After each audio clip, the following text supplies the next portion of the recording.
Hello friends, welcome back to my channel.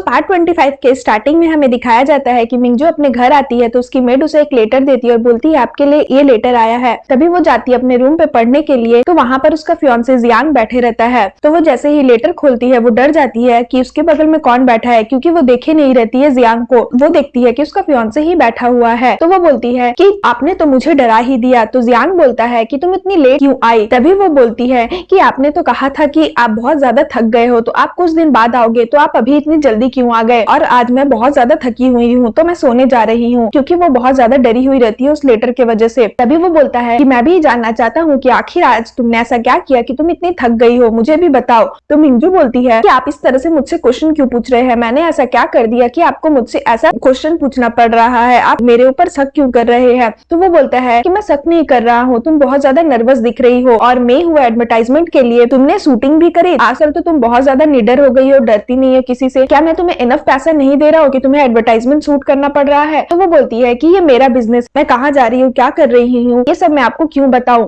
तो वो बोलता है कि संघाई में सभी कोई जानता है कि तुम मेरी फियांसे हो होने वाली, तुम्हें जो भी चाहिए मैं सब कुछ तुम्हें देता हूँ, पैसा रुपया कपड़ा जो भी चाहिए मैं तुम्हें सब कुछ देता हूँ, और तुम्हारे पास जितना कुछ अभी है वो सब मेरे ही वजह से है। तो मुझे तो जानने का हक पूरा है कि तुम कहाँ जाती हो और ऐसा तुम्हारा क्या बिजनेस है। तो वो बोलती है कि हाँ आप सही कह रहे हो, मैं जितना खाती हूँ, मैं जो भी कपड़ा पहनती हूँ, सब कुछ आपका है और सभी कोई संघाई में जानते हैं। और मैं ये भी जानती हूँ कि मैं आपकी एक सोने की चिड़िया हूँ, मैं आपकी बस एक पेट बन रह गई हूँ, बट आपको ये नहीं पता कि मेरे पास भी एबिलिटीज है जिससे मैं अपना खुद का ख्याल रख सकती हूँ। तो जियांग बोलता है कि अच्छा ऐसा क्या एबिलिटी है तुम्हारे पास, बताना, जाकर के तुम बार नाचोगी और फिर अपने आप को एक्सपोज करोगी, ये तुम्हारा एबिलिटी है। तुम्हें क्या लगता है कि तुम जो भी कुछ सोचती हो मुझे नहीं पता रहता है। इंग मेरा छोटा भाई है और तुम मेरी होने वाली फियांसे, तुम लोग दोनों की तरफ मेरा कुछ लिमिट है, मैं कुछ लिमिट तक ही तुम लोग दोनों को बर्दाश्त कर सकता हूँ, तुम लोग दोनों का हरकत मैं देख रहा हूँ। उसके बाद जियांग बोलता है कि मैं चाहूँ तो संघाई में तुम्हें पावरफुल वुमेन बना सकता हूँ, और मैं अगर ना चाहूँ तो तुम संघाई में कुछ भी नहीं हो, तुम्हें कोई पूछेगा भी नहीं, तो तुम एक बार अच्छी से सोच लेना ये चीज। उसके बाद वो बोलती है कि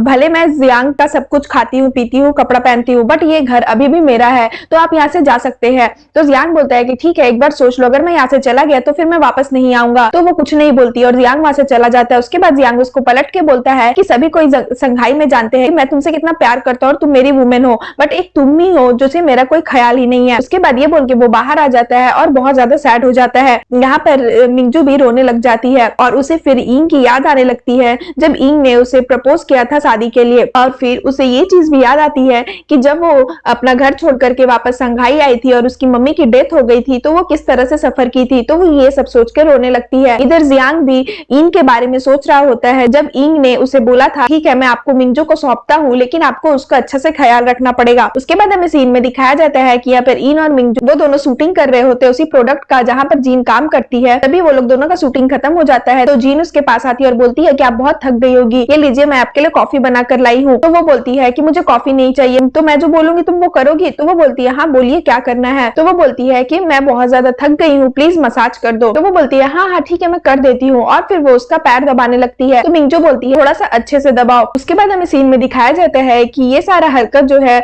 जीन की मैनेजर ऊपर से देख रही होती है, और इधर वो जो पागल लड़का रहता है जो मिंजू से बहुत ज्यादा ऑब्सेस्ड रहता है वो भी आकर के मिंजू को देख रहा होता है। उसके बाद हमें सीन में दिखाया जाता है कि इंग को बहुत ज्यादा गुस्सा आ जाता है क्योंकि वो मिंजू का पैर दबा रही होती है। तो इंग उसे उठाता है जीन को और बोलता है कि ये तुम क्या कर रही हो, और मिंजू को बोलता है ये सब करवाने का मतलब क्या है। तो मिंजू बोलती है कि ये मेरा बिजनेस है, तुम मेरे बिजनेस में क्यों इंटरफेयर कर रहे हो, और उसे बोलती है कि क्या तुम उसे डिफेंड कर रहे हो उस लड़की को। इंग बोलता है कि हाँ कर रहा हूँ। तो वो जो पागल लड़का रहता है उसकी मैनेजर को ऐसे ढकेलने जाता है तो उसकी मैनेजर तो नहीं गिरती है पर वहां पर एक लकड़ी रखे रहता है वो गिर जाता है, और उसकी मैनेजर का जो कपड़ा रहता है वो एक लकड़ी में फंस जाता है, और इधर वो जो लकड़ी रहता है वो मिंजू के इंग के ऊपर गिरने जाता है। तो इंग क्या करता है जीन और मिंजू को बचा लेता है, और फिर इंग बोलता है जीन क्या तुम ठीक हो। तो वो बोलती है हाँ मैं ठीक हूँ, बट मेरी सिस्टर तो ठीक है ना। तो वो जैसे ही पलट के देखती है और उससे पूछती है कि मिंजू तुम ठीक तो हो ना, तुम्हें चोट तो नहीं लगी। तो मिंजू बहुत ज्यादा गुस्सा हो जाती है और बोलती है कि मैं ठीक हूँ। तभी उसकी जो साथी लिंग रहती है वो वहां पर आती है और बोलती है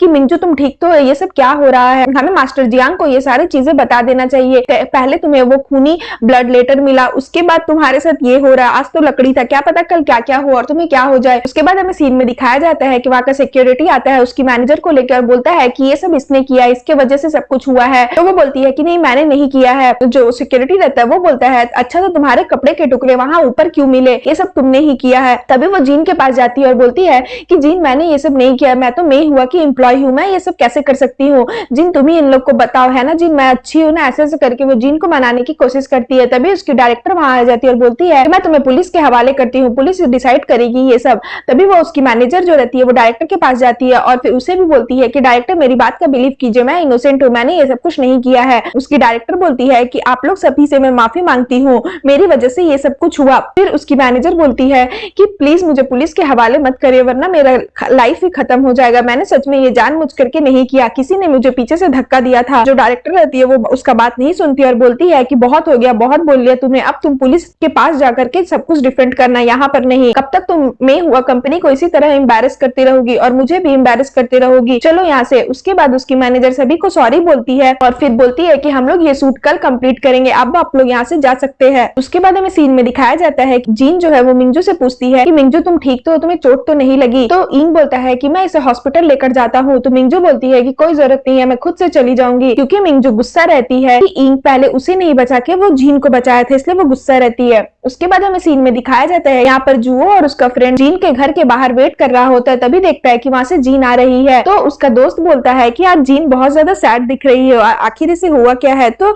जुओ थोड़ा सा परेशान हो जाता है। तो उसका दोस्त बोलता है अरे यार तुम्हें इतना ही फिक्र है तो जाकर देख लो ना, ऐसे चुपके से क्यों देख रहे हो। तो वो बोलता है कि नहीं अब जीन आ गई है तो अब हम लोग वापस घर चलते हैं। तो वो बोलता है क्या 2 घंटे से हम लोग यहाँ वेट कर रहे थे बस जीन को देखने के लिए। तो वो बोलता है नहीं मैं घर को देखने आया था, तो तुमको उससे क्या प्रॉब्लम है। उसके बाद वो वहां से चला जाता है क्योंकि वो जीन को देखने आया रहता है कि वो ठीक है कि नहीं है। उसके बाद हमें सीन में दिखाया जाता है कि यहाँ पर दूसरा दिन होता है, इंग और मिंजू वापस से शूटिंग कर रहे होते हैं। तभी फोटोग्राफर बोलता है कि हो गया शूट कंप्लीट, आज आप लोग दोनों ने बहुत ज्यादा अच्छा परफॉर्म किया है। तभी इंग बोलता है मिंजू को कि क्या तुम ठीक हो। तो मिंजू बोलती है तुम्हें मेरी फिक्र करने की कोई जरूरत नहीं है। ये बोल करके मिंजू वहां से चली जाती है और कार में बैठती है। तभी उसे याद आता है कि उसने अपना हेयर बैंड भूल गया है। तो उसका ड्राइवर बोलता है रुकिए मैं लेकर के आता हूँ। तो मिंजू बोलती है कि नहीं नहीं तुम अपना खाना खाओ, मैं लेकर के आती हूँ। उसके बाद वो अपना हेयर बैंड लेने के लिए जाती है और यहाँ पर जीन जो है वो काम कर रही होती है। तभी वो उसका हेयर बैंड देखती है और वापस जैसे ही पलटती है वो मिंजू से टकरा जाती है और दोनों के सर पर चोट लग जाती है। तो उसे जीन बोलती है बहन तुम ठीक तो हो।